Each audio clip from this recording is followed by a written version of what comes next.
So one of the main features of Fast Funnels is the booking section. This is where you can add a calendar to any page or pop-up and have people book something. That could be like a counseling session, that could be a gym class, that can be anything, a call, a simple call, but it just allows them to go and pick a time, pick a date, and even pick a person and pick a service if you want them to.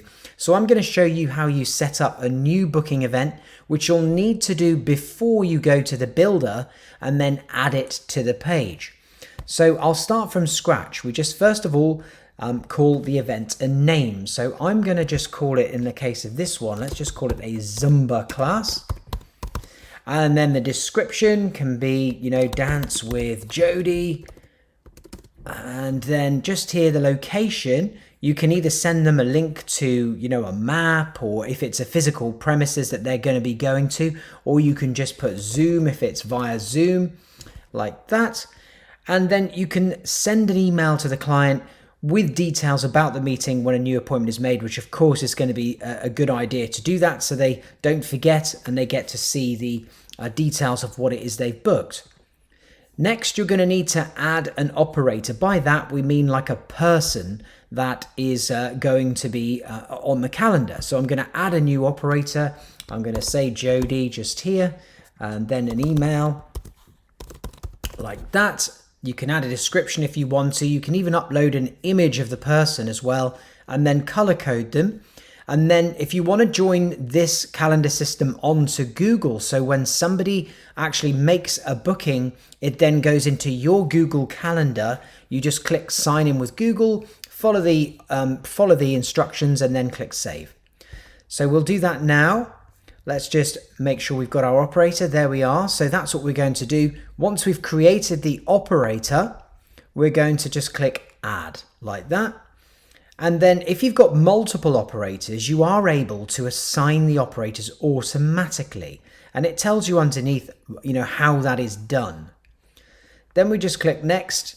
And now we're into the availability section.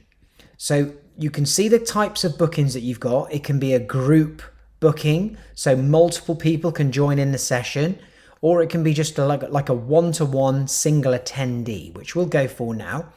And we'll say that it's a 45-minute Zumba class. The operator is available for booking, and now you get to choose how long, like indefinitely or the next 6 weeks. It depends how you run your calendar. And then the availability. So are you going to be available every day, just Monday to Friday? You can choose there. And you can add more days and times, and you can also exclude days as well, like bank holidays or when you're going on holiday. Say you're going on holiday from then, through to September, then you don't want them to be able to go and book. And then the availability increments, you can control that here.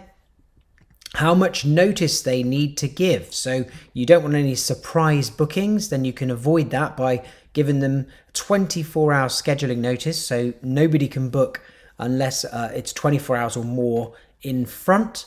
And then the buffer between appointments, you're always going to need a little bit of time in between appointments, and so we can set that just there.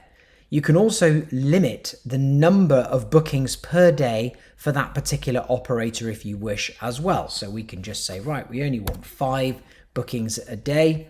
Whoops. There you go. Use the little up arrow. There we go. And then once you're finished, click next. And here's your form question. So anytime somebody books, you can ask these questions. You might want to add another form fill like this one. Phone, that's a useful one. And you can add more and more. And even custom questions as well if you would like. Click cancel. Next. Now is the confirmation. We can send or show a default confirmation. And even add a call to action button as well, that will send them to another page.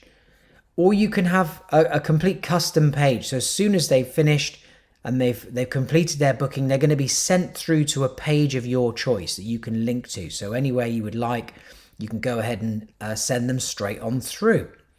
And that is it. So we've saved all of that. And now if we go to our booking events, we can see there it is.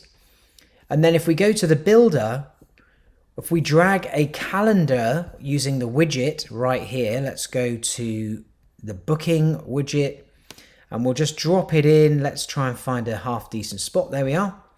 Now you'll see it is there and the calendar will appear underneath, and it's the very same calendar that you just set up. There it is, Summer Class with Jody, and it's all really nice and neat. And they can go and choose. If we just preview, you'll be able to see better. They can go and choose when they would like to book. You see that we cannot book on the 31st because we've made sure that there's a 24-hour gap. In fact, we were on holiday as well, if I remember rightly. So there we go. They can just click a time, go ahead and book, and that's it. And you can change the text on the buttons. You can change everything, in fact, on here. If you just go ahead and style the calendar, which we've shown you in a previous video for the booking widget. So that's the overview of bookings and how you set up a brand new booking. And then in the next video, we're going to talk about scheduling, operators and services, and pretty much everything to do with that.